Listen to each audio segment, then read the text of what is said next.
Bismillahirrahmanirrahim. Assalamualaikum warahmatullahi wabarakatuh. Kaum muslimin yang dirahmati Allah, semoga Allah senantiasa curahkan segala rahmat, segala nikmat yang berkepanjangan dan tiada akan berhujung dari dunia hingga akhirat kelak insyaallah.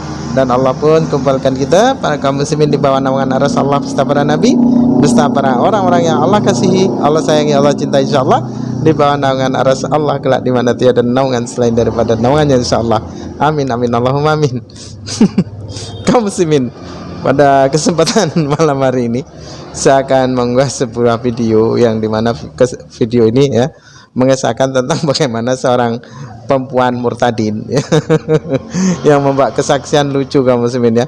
Katanya dia mencari Tuhan ya, terus ketika masih Islam tuh ya, dia mencari Tuhan, berusaha untuk mencari Tuhan dan mencari ustadz, mencari tahu melalui ustadz, lalu meminta saran kepada seorang ustadz, seorang kiai katanya. Siap tuh disuruhnya menghafal ayat-ayat ya, tapi entah ayat apa yang disuruhnya itu tidak disebutkan di situ, ketahuan kalau ngibulnya ya. Terus dia kata diperintahkan untuk ini, untuk berpuasa 40 hari 40 malam. Di mana ada Islam memerintahkan 40 hari 40 malam berpuasa? Satu hari satu malam saja haram, apalagi 40 hari 40 malam.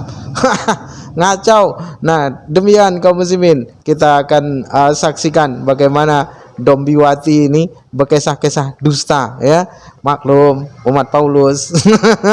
Jika oleh karena dustaku kemuliaan Tuhan semakin melimpah, mengapa aku mesti dihakimi sebagai orang yang berdosa? Inilah dia sedang mengamalkannya. Demikian kaum muslimin videonya. Ya, selalu siap gitu untuk bersaksi dimanapun, biasanya darat, cuman ini karena masa seperti ini biasanya yang lewat live kayak gini. Nah, perkenalkan, mungkin banyak yang belum mengenal saya Tumbar Winarsih.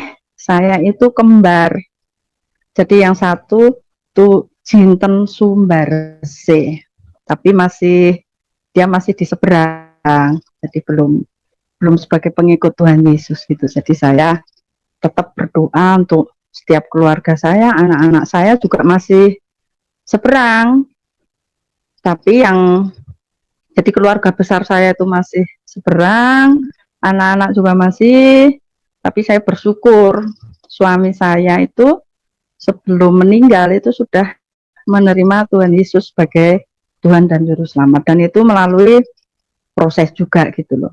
Nah, itu nanti saya ceritakan ya. Anak saya 3, laki-laki semua, dan suami 1, tapi sudah dipanggil Tuhan, dan sebelum dipanggil Tuhan yaitu sudah menerima Tuhan Yesus.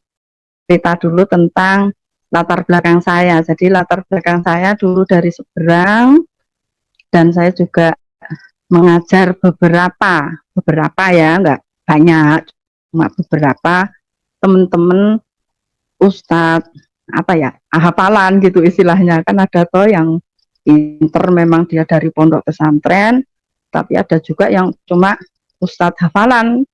Contohnya sebetulnya banyak sih yang di media sosial tuh, coba suruh baca kan kadang mereka nggak ngerti juga loh.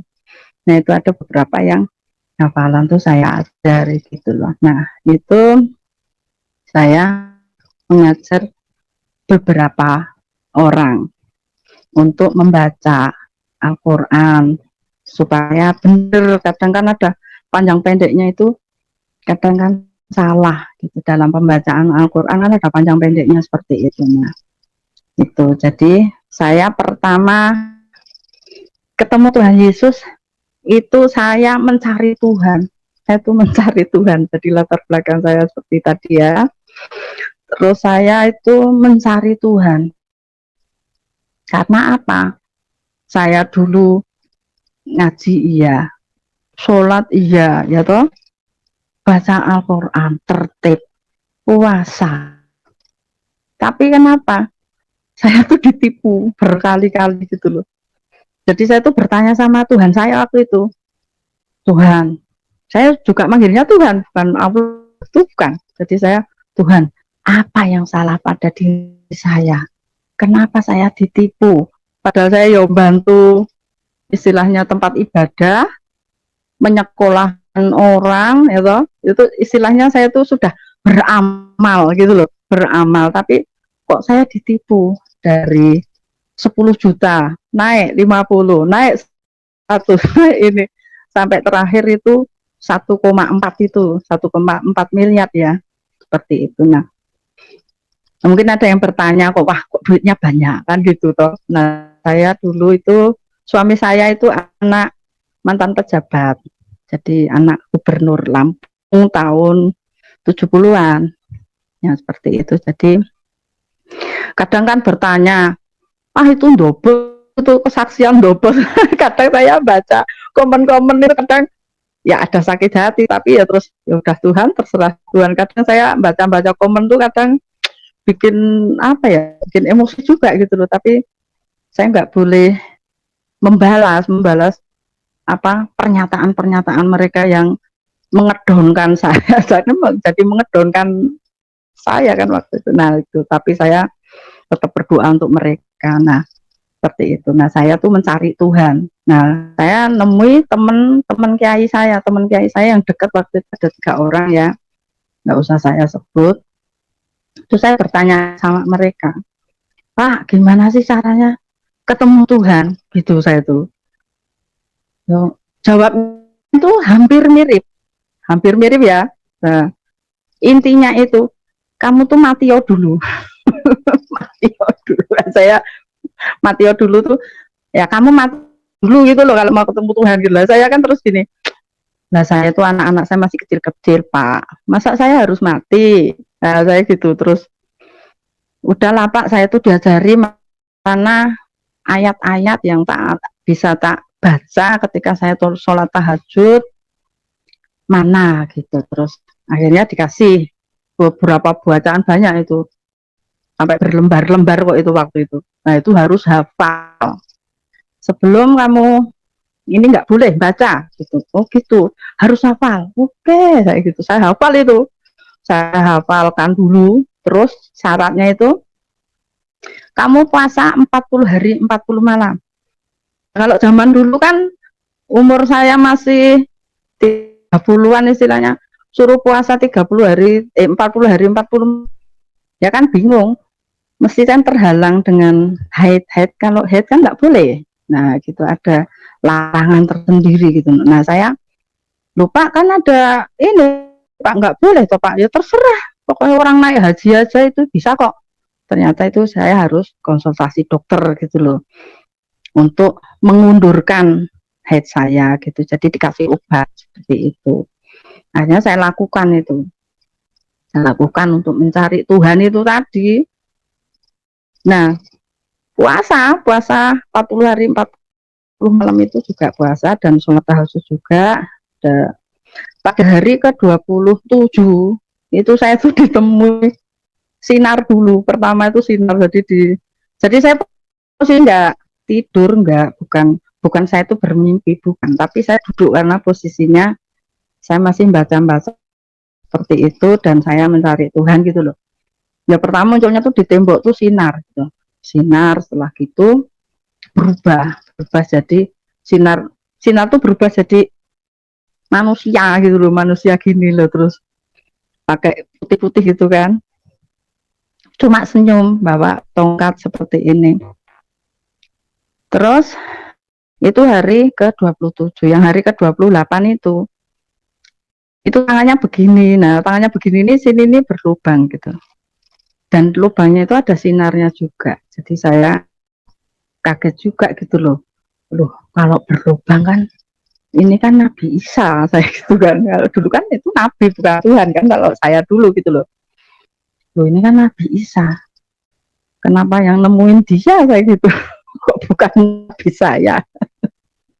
Seperti itu. Nah itu cuman memberkati seperti ini, tangannya memberkati gitu. Yang hari ketiga, yang hari ke-27, 28, yang hari ke-29, 3 hari berturut-turut kan saya itu tangannya tuh begini, sambil ngomong, bukan kamu yang memilih aku, tapi aku yang memilih kamu. Itu terus saya cuma ingat kata-kata itu aja gitu loh. Nah saya kan kasihan toh, 3 hari saya ditemui kok saya diem gitu loh lah, saya akhirnya tangan saya tuh begini, tangan saya apa isinya menggapai tangannya Tuhan Yesus waktu itu ya, tapi kan saya bilang Nabi Isa. Nah, demikian tadi kamu Muslimin ya.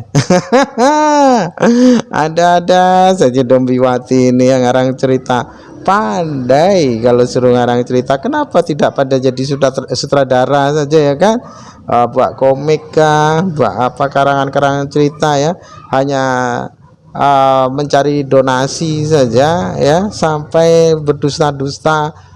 Takutnya nanti kalau ada tetangga-tetangganya yang kenal gitu ya, terus didatanginya, ditanyainya gitu loh. Kalau ada tetangga yang kenal bahwasanya dia tuh memang Kristen dari semenjak lahir ya, kadal gitu, kafir dari semenjak lahir, itu apa tidak malu orang-orang seperti ini? Mereka itu tidak apa ya, tidak mau pikirkan efeknya itu. Jadi ya mungkin karena perutnya lapar sehingga membuat kesaksian yang lucu-lucu gitu ya, aneh-aneh, janggal, lucu itu ya, ketahuan kalau ngibul. Terus katanya dia didustai orang ya, yang tadinya dari 5 juta, 7 juta, 10 juta sampai 1,5 M ya. Halah, ini dustanya ini luar biasa para dombawan dombiwati ini ya, membuat kesaksian ini. Masya Allah, orang-orang seperti ini semoga Allah panjangkan usianya ya, dan Allah azab di tempat tidurnya. Nah, itu sajalah doa saya ya, semoga Allah itu memberikan azab di tempat tidurnya sehingga dia itu menjadi mayat hidup. Oke, demikian saja kaum muslimin yang dapat saya sampaikan. Saya akhiri video saya ini. Wassalamualaikum warahmatullahi wabarakatuh.